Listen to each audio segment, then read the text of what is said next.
Hi, ಇದು TV9 digital special. ನಾನು ಪ್ರತಿಮಾ ಭಟ್. ಮೇಘಸ್ಫೋಟ.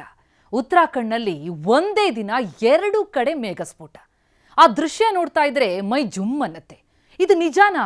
ಹೀಗೂ ಆಗುತ್ತಾ ಅಂತ ಗಾಬರಿ ಆಗತ್ತಲ್ವಾ?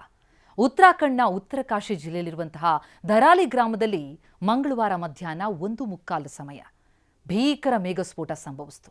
ನಂತರ ಸೃಷ್ಟಿಯಾದಂತಹ ಆ ದಿಢೀರ್ ಪ್ರವಾಹ ಅರ್ಧ ಹಳ್ಳಿಯನ್ನ ಭೂ ಸಮಾಧಿ ಮಾಡಿಬಿಡ್ತು. ಭಾರೀ ಪ್ರಮಾಣದ ಆಸ್ತಿಪಾಸ್ತಿ ಹಾನಿಯಾಗಿದೆ, ಜೀವ ಹಾನಿಯಾಗಿದೆ. ಘಟನೆಯಲ್ಲಿ ಈವರೆಗೆ ಕನಿಷ್ಠ 5 ಜನ ಮೃತಪಟ್ಟಿದ್ದಾರೆ ಅನ್ನೋದು ಈವರೆಗೆ ಸಿಕ್ಕಂತ ಮಾಹಿತಿ. ಸುಮಾರು 60ರಿಂದ 70 ಜನ ನಾಪತ್ತೆಯಾಗಿದ್ದಾರೆ. 11 ಜನ ಯೋಧರು ನಾಪತ್ತೆಯಾಗಿದ್ದಾರೆ ಅನ್ನೋ ಮಾಹಿತಿಗಳು ಲಭ್ಯ ಆಗ್ತಾ ಇದೆ. ಖೀರ್ಗಂಗಾ ನದಿಯ ಅಚ್ಚುಕಟ್ಟು ಪ್ರದೇಶದಲ್ಲಿ ಸಂಭವಿಸಿದಂತಹ ಈ ಮೇಘಸ್ಫೋಟ, ಭಾರೀ ಪ್ರವಾಹ, ಗುಡ್ಡ ಕುಸಿತ, ಅಪಾರ ಕೆಸರು ಮಿಶ್ರಿತ ನೀರು ಅವೆಲ್ಲ ಧರಾಲಿ ಗ್ರಾಮಕ್ಕೆ ನುಗ್ಗಿ ಬಂತು. ಹಿಂದೂಗಳ ಪವಿತ್ರ ಚಾರ್ಧಾಮ್ನಲ್ಲಿ ಒಂದಾಗಿರುವ ಗಂಗೋತ್ರಿಗೆ ಸಾಗೋ ಮಾರ್ಗದಲ್ಲೇ ಇರೋ ಈ ಗ್ರಾಮದಲ್ಲಿ ಹಲವು ಮನೆ, ಹೋಟೆಲ್ಗಳು, ಹೋಮ್ ಸ್ಟೇ, ವಾಹನ ಎಲ್ಲ ಪ್ರವಾಹದ ತೀವ್ರತೆಗೆ ಕೊಚ್ಕೊಂಡು ಹೋಗ್ಬಿಟ್ಟಿದೆ. ನದಿಯ ಕೆಳಪಾತ್ರದಲ್ಲಿ ಬರುವಂತಹ ಕಟ್ಟಡಗಳೆಲ್ಲ ಪ್ರವಾಹದ ತೀವ್ರತೆಗೆ ಆ ತರಗಲುಗಳಂತೆ ಉರುಳು ಬಿದ್ದುಬಿಟ್ವು. ಅಳಿದುಳಿದ ಕಟ್ಟಡ ಭೂಸಮಾಧಿ ಆಗ್ಬಿಟ್ಟಿದೆ. ಧರಾಲಿ ಗ್ರಾಮ ಮಾತ್ರ ಅಲ್ಲ, ಖೀರ್ಗಂಗಾ ನದಿ ಪಾತ್ರದಲ್ಲೇ ಸಂಭವಿಸಿದ ಮೇಘಸ್ಫೋಟದಿಂದ ಒಂದೇ ಬೆಟ್ಟದ 2 ಕಡೆ ಪ್ರವಾಹ ಸೃಷ್ಟಿಯಾಯಿತು. ಒಂದು ಪ್ರವಾಹ ಖೀರ್ಗಂಗಾ ನದಿಯ ಮೂಲಕ ಧರಾಲಿ ಗ್ರಾಮವನ್ನು ಆವರಿಸ್ಕೊಂಡ್ಬಿಡ್ತು. ಮತ್ತೊಂದು ಸುಕ್ಕಿ ಗ್ರಾಮದ ಮೇಲೆ ನುಗ್ಗಿ ಬಂತು. ಈಗ ITBP, SDRF, NDRF, ಜಿಲ್ಲಾಡಳಿತ, ಇತರ ಸಂಬಂಧಿತ ತಂಡಗಳು ಎಲ್ಲ ರಕ್ಷಣಾ ಪಡೆಗಳು ಪರಿಹಾರ ಮತ್ತು ರಕ್ಷಣಾ ಕಾರ್ಯಾಚರಣೆಗಾಗಿ ಯುದ್ಧೋಪಾದಿಯಲ್ಲಿ ಕಾರ್ಯನಿರ್ವಹಿಸ್ತಾ ಇವೆ. ಪ್ರವಾಹ ಪೀಡಿತ 2 ಗ್ರಾಮಗಳಲ್ಲಿ ಭಾರೀ ಪ್ರಮಾಣದಲ್ಲಿ ಈಗಲೂ ಮಳೆ ಬರ್ತಾ ಇರೋದ್ರಿಂದ ಪರಿಹಾರದ ಕೆಲಸಗಳಿಗೆ ಅಡ್ಡಿಯಾಗ್ತಾ ಇದೆ. ಆ ಮೇಘಸ್ಫೋಟದ ದೃಶ್ಯ ನೋಡ್ತಿದ್ದಾಗ ಇದಕ್ಕೇನು ಮುನ್ಸೂಚನೆ ಇಲ್ವಾ, ತಪ್ಪಿಸ್ಕೊಳ್ಳೋದಕ್ಕಾಗಲ್ವಾ ಅಂತ ಅನಿಸುತ್ತಲ್ವಾ? ಹಾಗಿದ್ರೆ ಈ ಮೇಘಸ್ಫೋಟ ಇದೇನಿದು? ಇದು ಮನುಷ್ಯರಿಗೆ ಪ್ರಕೃತಿ ಒಡ್ಡುವಂತಹ ಸವಾಲು. ಅದು ಸಂಭವಿಸಿದಾಗ ಸಾವು ನೋವು ಆಗದೇ ಇರೋ ಉದಾಹರಣೆನೇ ಇಲ್ಲ, ಹಲವು ಬಾರಿ ಆಗಿದೆ. ಹಾಗಾದ್ರೆ ಈ ಮೇಘಸ್ಫೋಟ ಅಂದ್ರೆ ಏನು ಗೊತ್ತಾ? ಅದು ತಂದೊಡ್ಡುವಂತಹ ಅಪಾಯ ಏನು? ಆ ಬಗ್ಗೆ ಕೆಲ ವಿಚಾರಗಳನ್ನ ಈ ವಿಡಿಯೋದಲ್ಲಿ ಹಂಚ್ಕೊಳ್ತಾ ಹೋಗ್ತೀನಿ. ಮೇಘಸ್ಫೋಟ ಅಂತಂದ್ರೆ ಅತಿ ದೊಡ್ಡ ಗಾತ್ರದ ನೀರಿನ ಮೋಡಗಳಿರ್ತವಲ್ಲ, ಅದು ಭೂಮಿಯ ವಾತಾವರಣದಲ್ಲಿ ಶೇಖರಣೆಯಾಗಿ ಒಮ್ಮಿಂದೊಮ್ಮೆಲೆ ಭೂಮಿ ಮೇಲೆ ಸುರಿಯೋದು. ಈ ಸುರಿಯುವಿಕೆ ಕಾರಣ ಅಂತಂದ್ರೆ ಗುಡುಗು ಸಿಡಿಲುಗಳಿಂದ ಹಾಗೂ ಕೆಲವು ಬಾರಿ ಆಲೆಕಲ್ಲಿಂದ ಕೂಡಿದಂತಹ ಭಾರಿ ಮಳೆಯಾಗುತ್ತೆ. ಸಾಮಾನ್ಯವಾಗಿ ಈ ರೀತಿ ಮಳೆ ಬೀಳೋದಿದೆಯಲ್ಲ ಕೆಲವೇ ನಿಮಿಷ, ಆದರೆ ಆ ಕೆಲವು ನಿಮಿಷಗಳಲ್ಲಿ ಸುರಿಯುವಂತಹ ಆ ಮಳೆ, ಆ ಮೇಘಸ್ಫೋಟ, ಅದರ ಪರಿಣಾಮ ಭಾರಿ ಭೀಕರ. ಅದಕ್ಕೆ ಸಾಕ್ಷಿ ಉತ್ತರಕಾಶಿಯಲ್ಲಾದಂತಹ ಆ ಘಟನೆ, ಆ ದೃಶ್ಯ. ಕೆಲವೇ ನಿಮಿಷಗಳ ಸುರಿಯುವಿಕೆಯಿಂದ ಇದು ಭಾರೀ ಪ್ರವಾಹದ ಪರಿಣಾಮವನ್ನು ಉಂಟು ಮಾಡಬಲ್ಲದು. ಸಾಮಾನ್ಯವಾಗಿ ಅನಿರೀಕ್ಷಿತವಾಗೇ ಬರುತ್ತೆ, ಸ್ವಲ್ಪವೇ ಕಾಲ ಇರುತ್ತೆ. ಅತ್ಯಂತ ಹೆಚ್ಚಿನ ಪ್ರಮಾಣದಲ್ಲಿ ಬೀಳುವಂತಹ ಈ ಮಳೆಗೆ ಮೇಘಸ್ಫೋಟ ಅಂತ ಕರೆಯುತ್ತಾರೆ. ಈ ಮಳೆ ಸುರಿಸುವಂತಹ ಮೋಡದ ಎತ್ತರ ಇದೆಯಲ್ಲ, ಭೂಮಿಯಿಂದ ಸುಮಾರು 14 ಕಿಲೋಮೀಟರ್ವರೆಗೂ ಇರುತ್ತೆ. ಕೆಲವೊಮ್ಮೆ ಕೆಲವೇ ನಿಮಿಷಗಳಲ್ಲಿ 20 ಮಿಲಿಮೀಟರ್ಗಿಂತ ಹೆಚ್ಚಿನ ಮಳೆ ಆಗ್ಬಿಡುತ್ತೆ. ಲೆಕ್ಕ ಹಾಕಿ, ಅಷ್ಟು ದೊಡ್ಡ ಪ್ರಮಾಣದಲ್ಲಿ ಮಳೆ ಒಂದೇ ಸಮನೆ ಸುರಿದು ಬಿಟ್ರೆ ಏನಾಗಬೇಡ, ಉತ್ತರಕಾಶಿಯಲ್ಲಾದಂತಾಗತ್ತೆ. ನಿಮಿಷಗಳಲ್ಲೇ ಭಾರೀ ಪ್ರವಾಹದ ವಾತಾವರಣ ಉಂಟಾಗತ್ತೆ. ಹಾಗಿದ್ರೆ ಹೇಗೆ ಮೇಘಸ್ಫೋಟ ಸಂಭವಿಸುವುದು?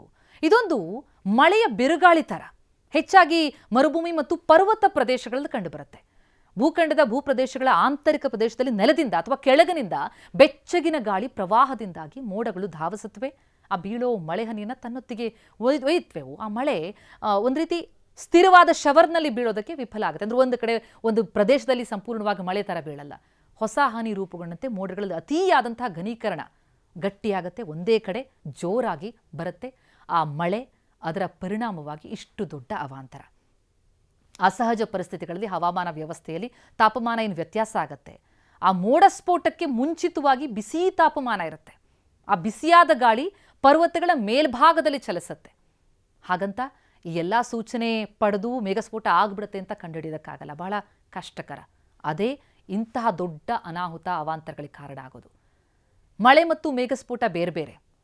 ಅಂದರೆ ಮಳೆ ರೀತಿಯಲ್ಲಿ ಕಾಣಿಸುತ್ತೆ ನಿಜ, ಆದರೆ ಮೇಘಸ್ಫೋಟ ತರುವಂತಹ ಮಳೆ ಬಹಳ ದೊಡ್ಡ ಅವಾಂತರ. ಮೋಡದ ಸ್ಫೋಟ ಹಠಾತ್ತಾಗಿ ಭಾರಿ ಮಳೆ ಬಿರುಗಾಳಿ ರೀತಿಯಲ್ಲಿ ಬರೋದ್ರಿಂದ ಗಂಟೆಗೆ 100 ಮಿಲಿಮೀಟರ್ಗಿಂತ ಹೆಚ್ಚಿನ ಮಳೆಯನ್ನು ತಂದೊಡ್ಬೋದು. ಹಾಗಾಗಿ ಇದನ್ನು ಮೇಘಸ್ಫೋಟ ಅಂತ ಬೇರೆ ರೀತಿಯಲ್ಲಿ ವರ್ಗೀಕರಿಸಲಾಗುತ್ತೆ. ಈ ಭಾರತದಲ್ಲಿ ತೆಗೆದುಕೊಳ್ಳೋದಾದರೆ ಮಾನ್ಸೂನ್ ಮೋಡ ಉತ್ತರಕ್ಕೆ ಬಂಗಾಳಕೊಲ್ಲಿ ಅಥವಾ ಅರಬ್ಬಿ ಸಮುದ್ರದಿಂದ ಬಯಲು ಪ್ರದೇಶದ ಮೂಲಕ ಹಿಮಾಲಯಕ್ಕಿಂತ ಕೆಲವೊಮ್ಮೆ ಗಂಟೆಗೆ 75 ಮಿಲಿಮೀಟರ್ ಮಳೆಯನ್ನು ಇದು ತರಬಲ್ಲದು. ಜೊತೆಗೆ ಇದು ಹೆಚ್ಚಾಗಿ ಪರ್ವತಗಳಲ್ಲಿ ಉಂಟಾಗುತ್ತೆ. ನಾವು ಉತ್ತರಾಖಂಡ್ನಲ್ಲಿ ಆಗಾಗ ಮೇಘಸ್ಫೋಟದ ಘಟನೆಗಳನ್ನು ಕೇಳಿರ್ತೀವಿ. ಗುಡ್ಡಗಾಡು ಪ್ರದೇಶಗಳು ಮೇಘಸ್ಫೋಟಕ್ಕೆ ಜಾಸ್ತಿ ಒಳಗಾಗುತ್ತೆ. ಯಾಕಂದರೆ ಕಡಿದಾದ ಬೆಟ್ಟಗಳಂತಹ ಸ್ಥಳಾಕೃತಿಯ ಪರಿಸ್ಥಿತಿಗಳಲ್ಲಿ ಈ ಮೋಡಗಳ ರಚನೆಗೆ ಅದು ಅನುಕೂಲ ಆಗಿರುತ್ತಲ್ಲ. ಕಡಿದಾದ ಇಳಿಜಾರಿನಲ್ಲಿ ನೀರು ಹರಿಯೋದ್ರಿಂದ ಈ ಶಿಲಾಖಂಡ ರಾಶಿಗಳು, ಬಂಡೆಗಳು, ಬೇರು ಸಹಿತ ಮರಗಳು ಹೆಚ್ಚಿನ ವೇಗದಲ್ಲಿ ತಮ್ಮ ದಾರಿಯಲ್ಲಿ ಬರುವಂಥ ಯಾವುದೇ ರಚನೆ ಇರ್ಬೋದು ಎಲ್ಲವನ್ನ ಹಾನಿಗೊಳಿಸುತ್ತೆ. ನೋಡಿದ್ವಿ ಉತ್ತರ ಕಾಶಿಯಲ್ಲಿ ಎಲ್ಲವನ್ನೂ ಕೂಡ ಕೊಚ್ಕೊಂಡು ಹೋದದ್ದನ್ನು. ಇದೇ ರೀತಿ 2013ರಲ್ಲಿ ಕೇದಾರ್ನಾಥ್ನಲ್ಲಾಗಿತ್ತು ಮೇಘಸ್ಫೋಟ. 10,000 ಮಂದಿ ಮೃತಪಟ್ಟರು, 7,000 ಜನ ನಾಪತ್ತೆಯಾಗಿದ್ದಾರೆ. ಈಗ ಮತ್ತೆ ಉತ್ತರಾಖಂಡವನ್ನು ಮೇಘಸ್ಫೋಟ ನಲಗಿಸ್ಬಿಟ್ಟಿದೆ. 1,000 ಮಂದಿ ಇರುವಂತಹ ಪುಟ್ಟ ಗ್ರಾಮ ಅದು ಧರಾಲಿ, ಬರೀ 1,000 ಜನ.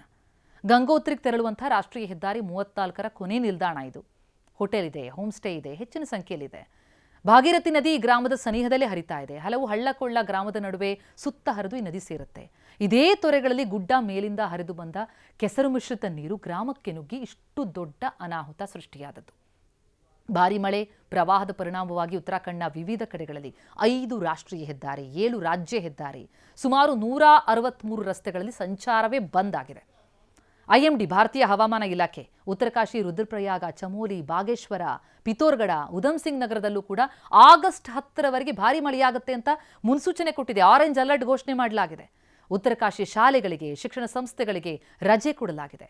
ಚಂಪಾವತ್, ಪೌರಿ, ಉಧಮ್ ಸಿಂಗ್ ನಗರದಲ್ಲಿ 1ರಿಂದ 12ನೇ ತರಗತಿವರೆಗಿನ ಶಾಲೆಗಳನ್ನು, ಅಂಗನವಾಡಿ ಕೇಂದ್ರಗಳನ್ನು ಎಲ್ಲ ಮುಚ್ಚಲಾಗಿದೆ. ರಕ್ಷಣಾ ಕಾರ್ಯಾಚರಣೆಗೆ ಭಾರಿ ಮಳೆ ತೊಡಕುಂಟು ಮಾಡ್ತಾ ಇದೆ. JCB ಯಂತ್ರಗಳ ಮೂಲಕ ರಸ್ತೆ ತೆರವುಗೊಳಿಸುವಂತಹ ಕಾರ್ಯ ನಡೀತಾ ಇದೆ. ಈಗ ಎಲ್ಲರೂ ಕೇಳ್ಕೊಳ್ತಾ ಇರೋದು ಒಂದೇ, ಆದಷ್ಟು ಬೇಗ ಎಲ್ಲರ ರಕ್ಷಣೆಯಾಗಲಿ, ಜೊತೆಗೆ ಸಾವಿನ ಸಂಖ್ಯೆ ಏರದೇ ಇರಲಿ. ನಮಸ್ಕಾರ.